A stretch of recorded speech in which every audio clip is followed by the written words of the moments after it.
Right, we've got at least a development plan from War Thunder, or at least a confirmation of what's going to be happening in 2022.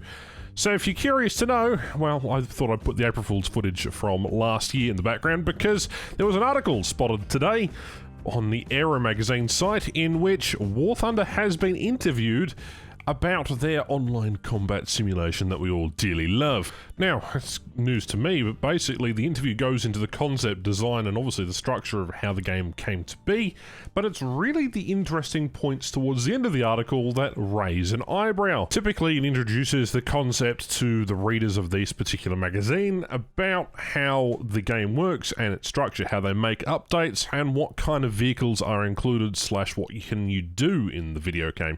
So it's really interesting, because in the article, right at the very bottom, they have this statement. PC Pilot asks, can you tell us about any future plans and developments you have for War Thunder?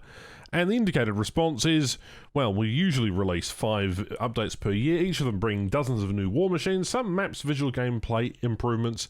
We do not disclose the content plan beforehand as not to spoil any surprises, but we can reveal to you that 4th generation fighter jets are finally coming to War Thunder in 2022. If you're unaware of what that actually indicates, that is 1980s aircraft up till present day. Although we technically have a 4.5 generation, the aircraft included in this could be the BAE Sea Harrier, the F-15 Eagle, Strike Eagle, the F-18, the Super Hornet, the Dassault Mirage 2000, the Dassault Mirage 4000, the Rafale as well, the Eurofighter, the Grumman F-14 Tomcat, and the list goes on. The MiG-29, the MiG-31 Foxhound, the MiG-35 Fulcrum, Mitsubishi F2, and the Northrop F-20 Tiger Shark, just to name a few aircraft out there that is, well, 4th generation. The original idea being is that if you had long-range missiles, you just fire them and basically make dogfighting absent, or at least less influential than expected.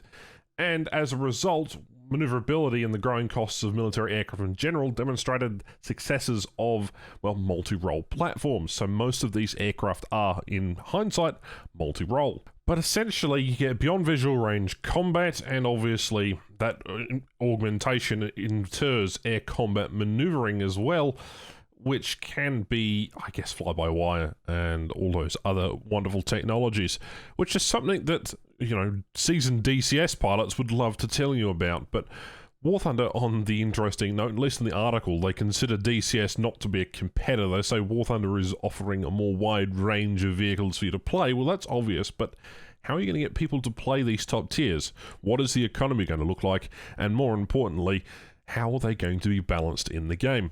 Obviously, there is a huge deal of interest in this kind of technology. Those DCS pilots will probably be foaming at the mouth right now because inevitably War Thunder as a arcade simulation at most will probably get a lot of those variants wrong, whether it's the flight control system or the digital computers, or whether it's multi-lock-on for radar types.